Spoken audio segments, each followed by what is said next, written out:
मुंबई महानगरपालिकेच्या निवडणुकाची घोषणा झाली आहे। मुंबई काँग्रेसच्या अध्यक्ष वर्षा गायकवाड आपल्या सोबत आहे। ताई, अनेक वर्षापासून प्रतीक्षा होती, पूर्ण झाली आहे। काय अपेक्षा आहेत आणि कशा पद्धतीने निवडणुकीची रणनीती असेल? नाही, नक्कीच मला या निर्णयाचं स्वागत करावं लागेल, कारण माननीय सर्वोच्च न्यायालयाच्या निकालानंतर हे निर्णय झालेले आहे। जवळपास 3.5 वर्ष झाले मुंबई महानगरपालिकेचं त्या ठिकाणी इलेक्शन झालं नव्हतं। पूर्णपणे सत्ता जी आहे ती एकाधिकार प्रशासनाकडे गेली होती आणि महाभ्रष्ट युती सरकारच्या माध्यमातून हा पार्टी फंड आहे किंवा स्वतःची एखादी गोष्ट आहे असं त्या ठिकाणी भासवण्याचा प्रयत्न चालला होता आणि प्रत्येक निर्णय हा मित्राला फायदा कसा देईल, लाडक्या बिल्डरला कसा फायदा देईल यासाठी त्या ठिकाणी घेतला जात होता। ही दुर्दैवाची गोष्ट आहे। खरं तर मुंबईकरांचा पैसा हा मुंबईकरांवर खर्च केला गेला पाहिजे।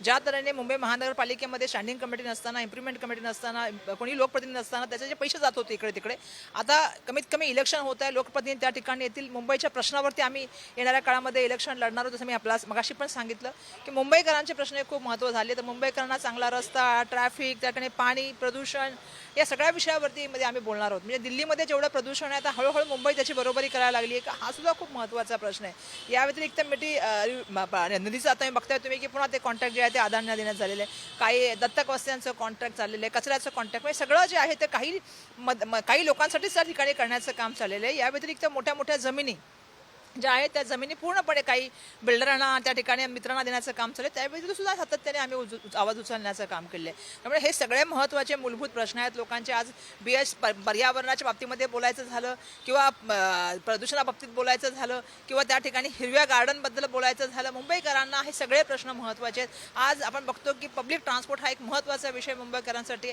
दुर्दैवाने त्याच्यावर सुद्धा कोणी बोलत नाही। आज BST जी आहे ती दिवसेंदिवस त्याची संख्या कमी व्हायला लागली आणि प्रायव्हेट प्लेअरला कोण त्या ठिकाणी आणून त्या ठिकाणी करत आहे, या सगळ्या प्रकरणावर सातत्याने आम्ही आवाज उचललेला आहे। तुम्ही सातत्यानं शिवसेना, ठाकरे असो किंवा शिंदे दोन्ही एकत्र असताना त्यांच्या विरोधात आवाज उठवलेला आहे, कारण काँग्रेस नेहमी विरोधात राहिलेली आहे।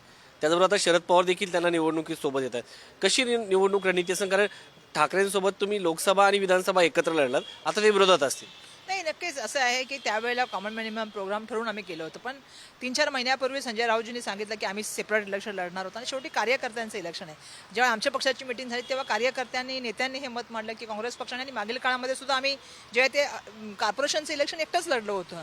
त्यामुळे सगळ्यांचं म्हणणं असं झालं की आपण हे जे आहे ते इलेक्शनला एकटं गेलं पाहिजे आणि प्रत्येक पक्षाच्या कार्यकर्त्याचं म्हणणं असतं की पक्षाने त्या ठिकाणी जे आहे ते मला संधी दिली गेली पाहिजे। या व्यतिरिक्त इंडिया अलायन्स जेव्हा झाली किंवा मग महाविकास आघाडी झाली तेव्हा कॉमन मिनिमम प्रोग्राम ठरवून त्या ठिकाणी झाले। आमची अपेक्षा हीच आहे की देशाचं संविधानाला धरून धागा घेऊन गेलं पाहिजे। दुर्दैवाने महाविकास आघाडीमध्ये काही आघाडी करताना आमच्याशी चर्चा केली गेली नाही आणि ज्या तऱ्हेने संजय राऊत यांचं स्टेटमेंट आलं त्याच्यानंतर आम्हाला स्पष्ट झालेलं आहे की त्यांनी त्यांची भूमिका स्पष्ट केलेली आहे। आम्ही स्वतंत्र लढण्याचा निर्णय घेतलेला, आम्ही येणाऱ्या काळामध्ये लढण्याचं काम करणार आहोत। संविधानाचा धागा घेऊन आम्ही त्या ठिकाणी लढणार आहोत आणि मारधाडीची किंवा कायदा सुव्यवस्थेला हात लावणाऱ्या गोष्टी किंवा लोकांमध्ये द्वेष पसरवणाऱ्या गोष्टीमध्ये आम्ही कधीही त्या ठिकाणी राजकारण केलं नाही, येणाऱ्या काळात केलं नाही। आमचं यावेळेचं राजकारण हे मी बघते की काही लोक धर्माचं राजकारण आणतात, ज्यावेळी इलेक्शन येतात त्यावेळी काही लोक जातीचं आणतात, काही लोक भाषेचं आणतात।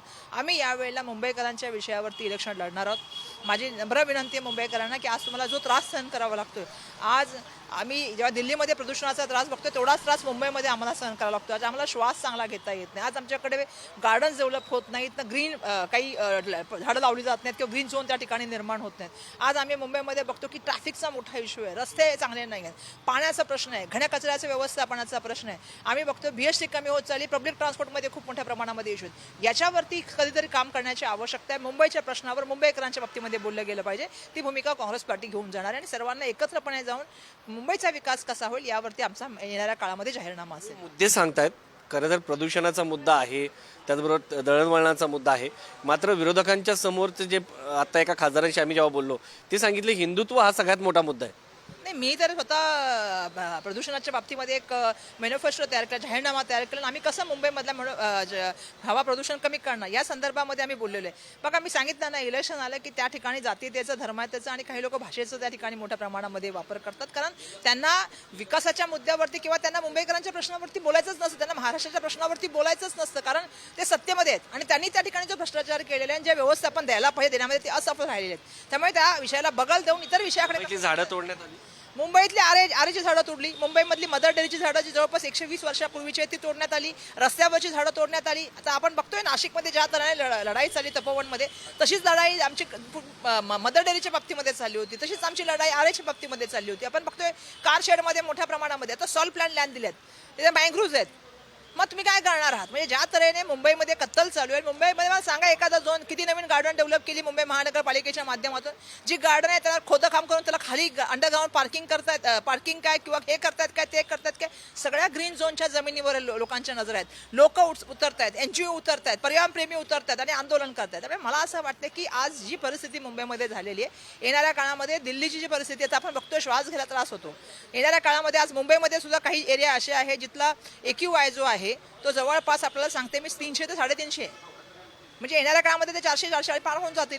म्हणजे ही बरोबर परिस्थिती नाही आहे. मुंबईच्या विकासावरती लक्ष दिलं गेलं पाहिजे, मुंबईकरांच्या प्रश्नावर बोललं गेलं पाहिजे आणि मुंबईकरांना व्यवस्थापन कसं चांगलं दिलं जाईल यावरती आमचा शेवटचा प्रश्न, राहुलजी येतील? प्रश्न आम्ही त्यांना नक्कीच विनंती करू. आमची इच्छा आहे राहुलजींनी यावं, कारण राहुलजींचं मुंबईवरती विशेष प्रेम आहे. कारण राजीव गांधीजींचा जन्म मुंबईमध्ये झाला आहे, त्यांचं सातत्याने मुंबईवरती येणं आहेत, मुंबईच्या प्रश्नावरती जागरूक आहेत. मला अपेक्षा आहे ते मुंबईमध्ये येतील.